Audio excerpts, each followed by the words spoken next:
नमस्कार साथियों। BTSC staff nurse vacancy 2025 को लेकर बिहार तकनीकी सेवा आयोग यानी कि बीटीएससी ने एक बड़ी अधिसूचना जारी की है, जिसके तहत 11,389 पदों पर स्टाफ नर्स की बहाली की जाएगी। तो आज के इस वीडियो में आपको इसके बारे में डिटेल में बताने वाले हैं, तो वीडियो को लास्ट तक जरूर देखिएगा। चलिए वीडियो शुरू करते हैं। जल्दी से लाइक कर दीजिए और चैनल पे नए हैं तो जल्दी से चैनल को सब्सक्राइब कर लीजिए। तो सबसे पहले हम इसके मुख्य जानकारी की बात कर लेते हैं। तो अगर हम इसमें बात करें तो कुल पदों की संख्या कितना है, तो 11,389 पदों पर भर्ती की जाएगी। इस पद का नाम क्या है, तो स्टाफ नर्स। ठीक है, ये स्टाफ नर्स पद का नाम है। अगर हम इसके ऑनलाइन आवेदन की बात करें तो ये 25 अप्रैल 2025 से आवेदन इसका शुरू हो चुका है। ठीक है, यानी कि आप अब इसके लिए आराम से अप्लाई कर सकते हैं। ऑनलाइन आवेदन की अगर हम अंतिम तिथि देखें तो 23 मई 2025, तो 23 मई 2025 तक आप अप्लाई कर सकते हैं। तो कोशिश कीजिए कि जल्दी से जल्दी आप इसके लिए अप्लाई कर दें और इसकी तैयारी में लग जाए। अगर हम इसके आवेदन मोड की बात करें तो ये जो हम लोग अप्लाई करेंगे इसको ऑनलाइन कर सकते हैं। ठीक है, इसके ऑफिशियल वेबसाइट पे जाके वहाँ से इसको अप्लाई कर सकते हैं। तो कब से कब तक कर सकते हैं, 25 अप्रैल से शुरू हो गया है और लास्ट जो डेट है अप्लाई करने का वो 23 मई 2025 है। टोटल वैकेंसी भी हमने बता दिया यहाँ पे कि 11,389 वैकेंसीज है और इस पद का नाम क्या है, तो स्टाफ नर्स। अब हम बात कर लेते हैं कि इसके लिए कौन कर सकता है आवेदन। ठीक है, यानी कि एलिजिबल कैंडिडेट के बारे में। तो इस भर्ती में आवेदन करने के लिए उम्मीदवार के पास नर्सिंग से जुड़ी आवश्यक शैक्षणिक योग्यता होनी चाहिए। यानी कि इसमें वही लोग अप्लाई कर सकते हैं जिनके पास नर्सिंग से जुड़ी आवश्यक शैक्षणिक योग्यता होना चाहिए। तो कौन सी शैक्षणिक योग्यता है, आइए इसको देख लेते हैं। तो इसमें हो जाएगा बीएससी नर्सिंग। ठीक है, बीएससी नर्सिंग होना चाहिए या जनरल नर्सिंग एंड मिडवाइफरी जिसको जीएनएम बोला जाता है, डिप्लोमा अथवा समकक्ष नर्सिंग प्रमाण पत्र होना आवश्यक है। तो इसमें से जो भी डिग्री पूछा जा रहा है ये आपके पास होना चाहिए, अन्यथा आप इसके लिए एलिजिबल नहीं होंगे। तो सबसे पहले आपको एजुकेशनल क्वालिफिकेशन देखना होगा कि ये जो डिग्री यानी कि बीएससी नर्सिंग हो गया या फिर जीएनएम जिसको जनरल नर्सिंग एंड मिडवाइफरी बोला जाता है। ठीक है, इस का सर्टिफिकेट आपके पास होना चाहिए। उम्मीदवार का राज्य नर्सिंग काउंसिल में पंजीकरण अनिवार्य है। ठीक है, तो जो भी उम्मीदवार है, कैंडिडेट है, उसका जो राज्य नर्सिंग काउंसिल होता है उसमें भी उनका रजिस्ट्रेशन होना जरूरी है। तो पहले तो आपके पास डॉक्यूमेंट होना चाहिए, उसके अलावा यानी कि ये जो एजुकेशन क्वालिफिकेशन है ये होना चाहिए। उसके बाद आपको क्या करना है कि जो भी जिस स्टेट से आप बिलोंग करते हैं उस राज्य का जो नर्सिंग काउंसिल होता है वहाँ पे आपका रजिस्ट्रेशन होना भी आवश्यक है। ठीक है, तो उसको भी कराना जरूरी है। अब हम बात कर लेते हैं एज लिमिट की। तो अगर एज लिमिट की बात करें तो इसमें जो मिनिमम एज लिमिट कितना है, तो 18 साल है। ठीक है, यानी कि 18 वर्ष अगर आप हो गए हैं तो 18 वर्ष से ऊपर जो भी कैंडिडेट है वो इसके लिए अप्लाई कर सकता है। और ज़्यादा से ज़्यादा इसमें एज लिमिट कितना है, तो 37 ईयर्स यानी कि 37 वर्ष है। और ठीक है, और इसमें अगर जो मिलता है रिजर्वेशन वगैरह तो उसकी अगर हम बात करें तो इसमें छूट के साथ इसमें 40 वर्ष तक हो जाएगा। विशेष छूट की बात करें तो आरक्षित वर्गों के उम्मीदवारों को सरकार के नियमों के अनुसार अधिकतम आयु में अतिरिक्त छूट प्रदान की जाएगी।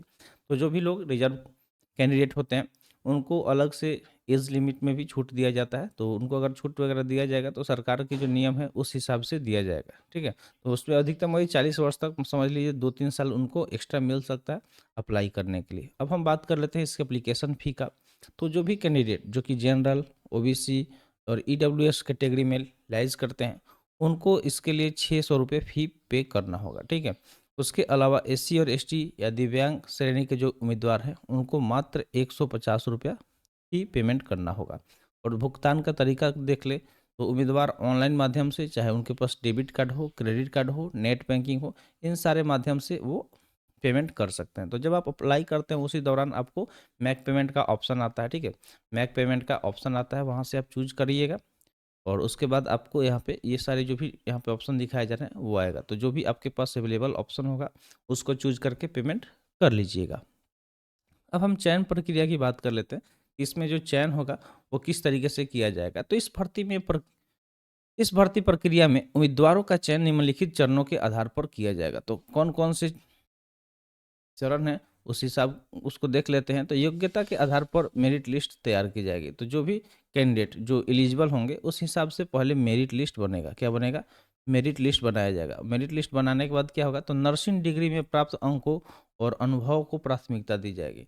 तो जो आपके पास नर्सिंग का डिग्री होगा, ठीक है, नर्सिंग का डिग्री होगा, तो नर्सिंग के डिग्री में आपको कितना मार्क्स मिला है वो यहाँ पे मायने रखेगा। ठीक है, यानी कि वो मायने रखेगा। उसके अलावा आपके पास कितना एक्सपीरियंस है। ठीक है, एक्सपीरियंस भी ज़रूरी है। तो एक्सपीरियंस को भी यहाँ पे प्राथमिकता यानी कि प्रायोरिटी दी जाएगी। यदि आवश्यक हुआ तो लिखित परीक्षा या साक्षात्कार का आयोजन भी हो सकता है। तो ठीक है, तो अगर ज़रूरी पड़ा तो इसके लिए रिटन एग्ज़ाम भी, अभी ये चीज़ क्लियर नहीं किया गया है, रिटन एग्ज़ाम भी कंडक्ट कराया जा सकता है। तो आप अपने साइड से पूर्ण तरीके से रेडी रहिएगा, कुछ भी हो सकता है, तब जाके आपको यहाँ पे चयन किया जाएगा। अंतिम रूप से चयनित उम्मीदवारों की सूची बीटीएससी की आधिकारिक वेबसाइट पर जारी की जाएगी, और जब इसका जो अंतिम रूप से जो जो भी कैंडिडेट चयन होंगे, उनका जो सूची होगा यानी कि उनका जो लिस्ट होगा, ठीक है, उसको इसके ऑफिशियल वेबसाइट, जो बीटीएससी का ऑफिशियल वेबसाइट है, वहाँ पे जारी की जाएगी। तो ये था हमारा चयन प्रक्रिया,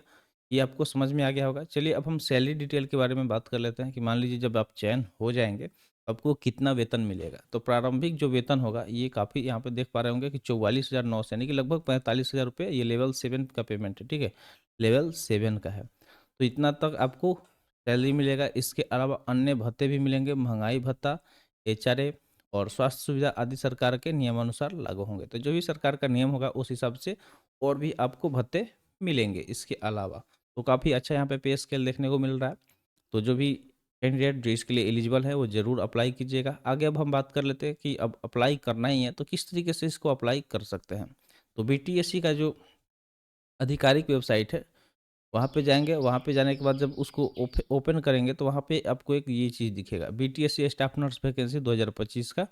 वहाँ पे जाइएगा और उसमें जो लिंक होगा उस पर क्लिक करना है। लिंक पर क्लिक करते ही आपका एक रजिस्ट्रेशन और लॉगिन का ऑप्शन आ जाएगा, जहाँ पे सबसे पहले आपको रजिस्ट्रेशन करना है। अपने मोबाइल नंबर व ईमेल से लॉगिन करके उसको रजिस्टर्ड कर लेना है और ऑनलाइन फॉर्म भरना शुरू कर देना है, जिसमें आपकी पर्सनल डिटेल, एजुकेशनल डिटेल, ये सारी चीज़ें पूछी जाती है, जो कि नॉर्मल हर फॉर्म में पूछा जाता है।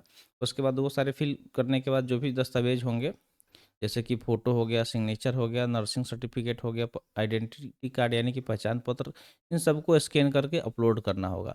उसके बाद लास्ट में आपको आवेदन शुल्क पूछा जाएगा, उसको अप्लाई कर ऑनलाइन पेमेंट करना होगा और फॉर्म का अंतिम बार सबमिट करने से पहले ध्यानपूर्वक जांच कर लेना है, ठीक है। यानी कि जो भी वहाँ पे आप डिटेल फिल कर रहे हैं उस डिटेल को कंटिन्यू चेक करते रहिएगा, कुछ भी उसमें गलती नहीं करिएगा, अन्यथा आपका फॉर्म रिजेक्ट हो सकता है। तो वो चीज़ आप ध्यान से देख के करिएगा।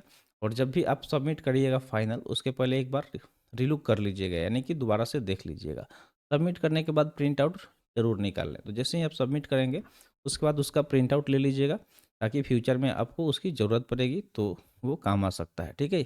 इस तरीके से आप अप्लाई कर सकते हैं। तो आई होप आपको इस वैकेंसी के बारे में सारी जानकारियाँ मिल चुकी होंगी। तो ऐसे इन्फॉर्मेटिव वीडियो पाने के लिए चैनल को सब्सक्राइब कर दें। तो मिलते हैं फिर अगले वीडियो में। Thanks for watching. जय हिंद।